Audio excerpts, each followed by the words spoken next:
were presented with an opportunity. Just a couple days ago, I was on a conference call with about 50 other people from around the state of Ohio, and it was focused on who could Tea Party groups around the state work with in this presidential cycle.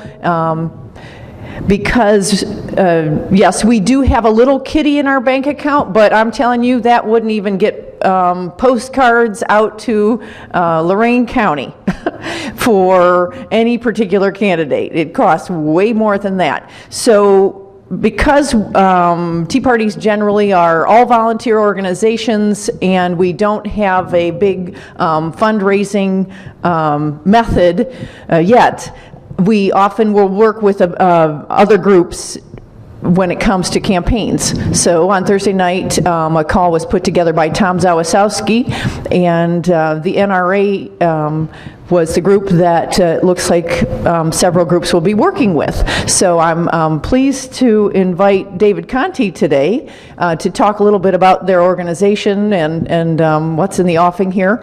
And David, one thing that you had in your bio that I was curious about, you said you're the #1 national recruiter in 2014. So he has some things to talk about. So come on up. You'll have to introduce yourself a little more. I just want to say this picture here, this was a fundraiser in Virginia where everybody else had their very nice over-under guns, and I had this piece of junk made in Russia, and they were like, who invited the NRA guy? And good. Yeah. Closer to the mic here. And you know, I would have to also say that my girlfriend, who's a national trap shooter, been to the Olympic trials many times, hates this picture. So thank you very much for having me out here. I just want to say I work for the National Rifle Association. Nobody's out to get me. I've had garbage thrown on me. I've had many death threats, you know, over the years. And kind of piggybacking what was spoken about before, I have a unique experience, and my genesis of getting into politics is a little bit different from most. I spent most of my youth, pretty much from grade school up to high school, living in Europe. And I learned more about the U.S. Constitution and about our founding fathers and about everything that makes America great when I was living in England and in Germany. And if any of you ever get invited to go to a British cricket game and invited onto the team and you're the only American, and they quickly tell you that they don't have American-sized shin pads, they're lying to you. So I work for specifically the National Rifle Association Institute of Legislative Action and the Political Victory Fund. Political Victory Fund is our PAC, which is a 501c4, and the Institute of Legislative Action is our 501c3. There's no other state that we have put more assets in and more focus in since the advent of our campaign field operation program. I am a campaign field representative, and over the last 6 years the NRA has picked me up from wherever I was living and for 6 to 12 months moved me to Ohio. I started in 2010, have worked and managed many races here. Working for a political PAC, we do parallel campaigns, so we can never intersect with the campaign at any time, and that's why we have reached out to groups like yours, Tom Z, and communicating with hundreds and hundreds of other groups across the state, trying to build a true grassroots organization for this political cycle. This political cycle is unique. It is bizarre. It is the most challenging. If you count my parents slapping a bumper sticker on my diaper under Reagan, that was my first election, but my first official race that I worked on was all over Northern Virginia. And ever since then, I've been in races from, presidential races all the way down to dog catcher. And in the beginning, I was very involved on the federal level, and then somebody opened my eyes that you have to be involved in everything. My work with the NRA is, federal only. We do endorsements, on the state level, but that's a different part of the NRA.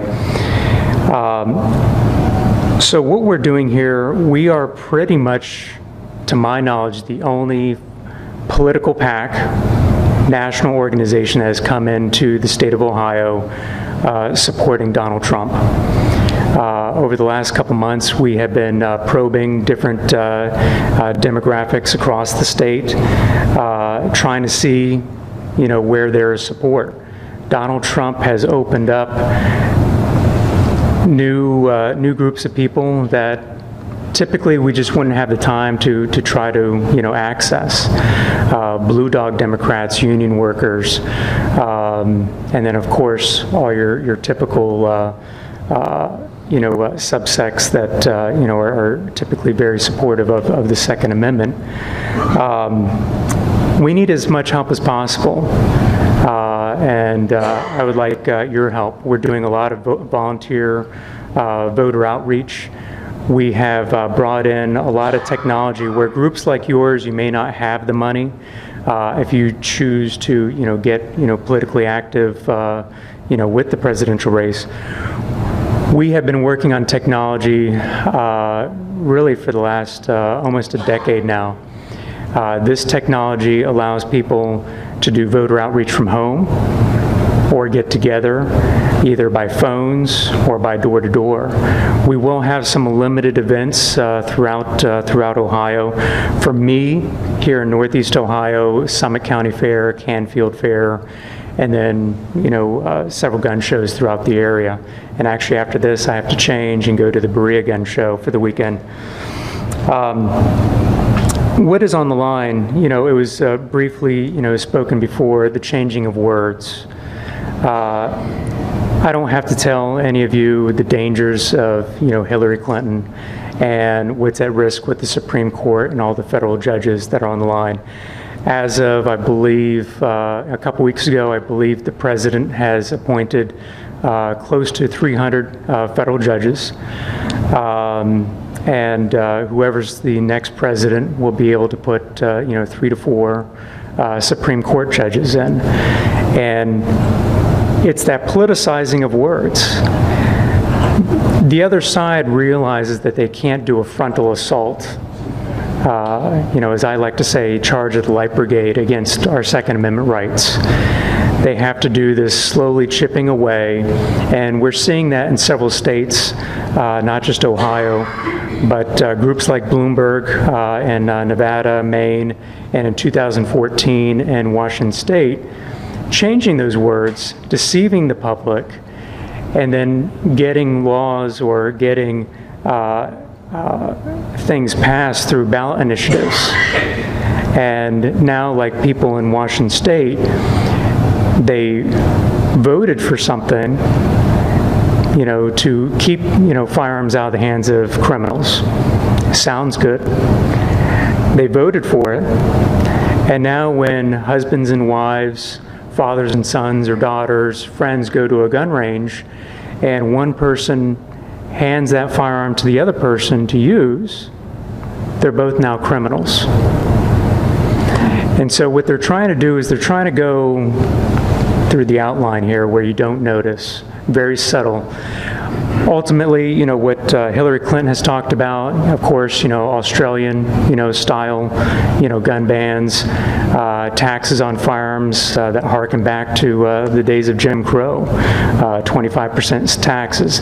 Their ultimate goal is not to do an outright ban right now, but to make it so cumbersome and so difficult over time that maybe not our generation, but maybe your children's, grandchildren's generation, they'll just give up on the Second Amendment.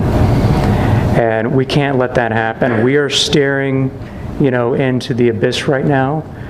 And I've never seen anything, I know that the NRA and other groups like to say this is the most important election. And every election is the most important. But this one, everything is on the line. And after the meeting, I will stick around and, if anybody has, one-on-one questions, more details on, what we are doing, throughout Ohio and what you can do, I'd be more than happy to answer those questions for you. But I can't stress enough, everybody has to get involved. I personally, over the last couple of months, have made about 20,000 phone calls and throughout Ohio, and I encounter people that are like-minded people, but don't realize there's an election this November. I don't know what cave they're in or what they're drinking or what they're on. In a few months, I may want some of that. A gentleman the other day, Vietnam veteran, gun collector, and he came up to me and he was like, why is the NRA so angry with Hillary Clinton? Just didn't understand it. Even amongst gun owners, there's some divisions there. Even with the Second Amendment means, some believe that it's only for hunters. And these are narratives that over time, over the last couple of decades, changing of those words. And that's why it's so important for us to win this year and have a better chance to control the Supreme Court, because the first thing that they said when Scalia passed away was, we have to overturn, the DC versus Heller decision that gives each and every one of you the individual right, to keep and bear arms. And that's how they're going to do it. They know they can't do it through the Congress. They're going to do it through the Supreme Court and through the lower courts and try to legislate, the Second Amendment out of existence. So with that being said, I'll take a few questions. If you have questions, and maybe point out materials you have over there. All right. Yeah, we do have some materials over there. Lovely piece on Hillary Clinton. It's not very flattering. And pretty much in her words, what she has said over time against the Second Amendment. In the coming weeks, we will have Donald Trump materials that will be shipped out to Ohio. And I'll be more than happy to get those materials to your group. Any questions? Sir? Yeah, I'm wondering how you respond to this scenario. I have hunted my entire life. I have shotguns. I have a couple of handguns. And a lot of friends of mine are liberals. They believe that all guns should be out. And I sometimes can get them to the point of understanding hunting and shotgun or personal safety, a handgun. But then someone does something with an assault rifle, and they say, well, why do we allow people to have assault rifles? Right? What kind of bird or rabbit are you going to shoot with an assault rifle? Right. And then all of a sudden, my arguments start getting thinner about, well, if you eliminate that, the next year they're going to want to take away the shotguns, the next year they're going to take away the handguns, and then you have no guns. Right. Which probably a lot of people would prefer. But how do you respond to the assault rifle? Well, number one, words. Assault weapon, didn't come into our lexicon until I don't know if it was Dianne Feinstein, but it was about 15, 20 years ago. Before that, it didn't exist. Most people get confused with semi-automatic and fully automatic. Fully automatic was, regulated back in the 1930s and again in 1986. And so most conversations that I have with people, they think that, these shootings that they hear about that are highly publicized, they're with, firearms that are extraordinarily difficult. If you wanted a fully automatic, firearm, and I have some class 3, firearms, I went through, 6 months worth of paperwork with the ATF, background checks with, state and federal, and in some cases for a fully automatic weapon, you'll have to, I mean, if you can find something that's under, $10,000, $15,000, you're having a good day. But I mean, most of those, because after '86, there's only a couple 100,000 of those firearms that were grandfathered that can be bought and sold. So the prices of those firearms are through the roof, and in some cases $60,000, $70,000, $80,000 a piece for something that's 50, 60, years old in some cases. Facts, a lot of people on the other side don't like those pesky facts. And, when you look at the FBI statistics, I mean, it's a very, very small percentage that long guns are used. Unfortunately, what you're seeing in recent years is those super rare occasions where those firearms, are being used. The vast majority of firearms that are used by a significant amount, by many, many times, are cheap and expensive handguns. When it comes to, long rifles and semi-automatic, firearms like the, AR-15, the Second Amendment's not about hunting. We are the militia, each and every one of us. And it was put in there to make the government afraid of us so they could never try to control us. And all these different laws that are out there, all these different initiatives, it's not about safety. It's all about control. They specifically ignore, the NRA, the foundation has the Eddie Eagle program, where millions and millions and millions of children over the years, we team up with local police departments and we go into schools. My girlfriend was one of the people that would dress up as the Eagle and, teach children what to do, if they come in, contact with a firearm. None of these other organizations or groups have anything remotely like that. And, they fail to recognize that the NRA is, the vast majority of it, it's training and education. And then there is an element over here, me, that's, the political, element. But the vast majority, it's safety and education. It's a difficult argument because it's an emotionally charged, conversation. But years ago, I did something really stupid. I signed on to billtracker.com, and they will send you text messages every time that a bill is created. And in my case, I wanted to see all the anti-gun stuff out there. I never went to sleep. It's 24/7. And I used to live outside of Washington, D.C., for about 12 years, and it just made me sick. I had to turn it off. And when you really started looking at these bills, it wasn't your AR-15s.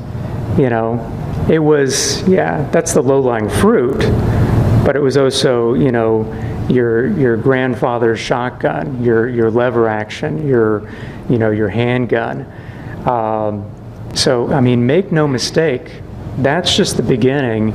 And if you really go through the history of, firearms control, I mean, it started at the American Revolution with the British, and it has never stopped from there. There's been countless attacks against, our Second Amendment rights. And, talking with my grandfather before he passed away, and, comparing and, contrast of what, he had access to, it was like night and day. But it's a slow drip over time that, we just don't realize because our brains subconsciously, we kind of block out, very subtle changes. But over time, we've lost a lot. And, we're on the precipice of losing a whole lot more, not just our Second Amendment rights, but everything else that, that we hold near and dear to our heart. Sir? This gentleman's question was, what do you do to make his argument stronger? Right. I believe he's making his argument weaker by allowing his opponent to set the parameters of the argument by immediately imposing the need for an assault rifle, something that's been practically impossible to interpret by law. I think the government should be doing their best to keep guns out of the hands of criminals, but not at the imposition of taking away our rights. Right. If the argument comes down to the type of weapon, perhaps asking your opponent, what type of weapon do you protect your home with? Right. And when he says, none, I don't believe in guns, well, then the argument's over, because he doesn't want me to have a gun. If he says, you don't need, excuse me, who are you to tell me what I need to protect my family? When your president goes to catered breakfasts in the morning, surrounded by people with MP5s on full automatic, and then he wants to talk about disarming the rest of the people. You just use the term, have the government fear us. I don't know if I use that terminology personally, but they do need to respect us. Correct. And our rights. So if you argue along the constitutional lines, it isn't a question of need. I don't need to drive a 3/4 ton pickup truck, but I have the right to do so. Because it's my choice, it's my job, it's my whatever. This is my family. Don't tell me how to protect my family from your government. Correct. And I couldn't say it any better. And when you go down, that path, like parts of like South America have dictated what kinds of firearms, you can have. There are some countries there that, you are not allowed to have anything that police department or military has. You can have everything, below that standard. So if it's 9mm is the threshold, you can own, firearms that are below 9mm. And you get into a very, difficult situation when, need and dictating, and it comes down to, fear and words again, like the gun show loophole, or what they say about, website loophole. By law, every firearm that you buy on a website has to go to a local FFL dealer where you go through a background check. When it comes to enforcing the laws, there are countless laws that are currently on the books but never enforced. Right now, if a felon goes into a gun store and tries to buy a firearm, they're committing a felony. Under this administration, tens of thousands of felons have tried to go into gun stores to buy a firearm, and less than 1% have been prosecuted. Now, I'm willing to think that those felons trying to buy a firearm are probably not trying to buy, a .22 rifle to teach their children the fundamentals of gun safety. And in other states, like the Virginia Tech shooting, there was not that conduit on the state level to put in some of the records into the background check system. And so that individual was able to buy that firearm, legally. And they quickly changed that after the fact, to close that up. But the laws aren't being enforced as they are now, and more laws, certainly won't change that. Okay, So, thank you. thank you for your time. I'll stick around.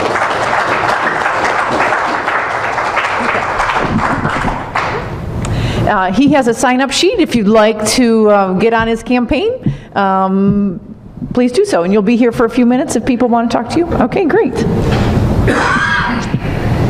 Oh, and I always like to end it, since we have such heavy topics, we need to, and we have lots of questions and problems. We need to kind of leave you with some things we need to do. The octopus has too many legs, and we keep chopping, and it's very difficult to tame Leviathan. But so just some things to you can do: volunteer on a candidate's campaign. You could see Jessie here today. She's a candidate if you want to help out on her campaign. talk to David about helping with the presidential campaign. I have a shirt here, Marinero for Judge. You could help out Krista Marinero. And Connie Carr is another one that I'm supporting. So those are a few, or you get to choose yourself which candidate you want to support. Next month, August 13th, this is the second Saturday, and that's our next meeting here. And we have Tom DeWeese with the American Policy Center coming from Virginia. And he has been here a couple years ago, and he is very focused on property rights and is a dynamic speaker. So that'll be a real pleasure to have him here. And any email messages that you get with us, or, from us, please send them on to invite other people to come to our meeting. Okay, and we always like to have book drawings. So today's book is Give Us Liberty by Dick Armey and Matt Kibbe. And this book is written probably around 2010. I'm not sure what the copyright date is, but it is a good primer into the some of the things that were going on in Washington. Describes the initial march in Washington with the origination of the Tea Party that was organic. Nobody called me up and said to start getting politically active. Hold on just a second, we'll find out who wins. Anybody else want to sign up that didn't, which maybe?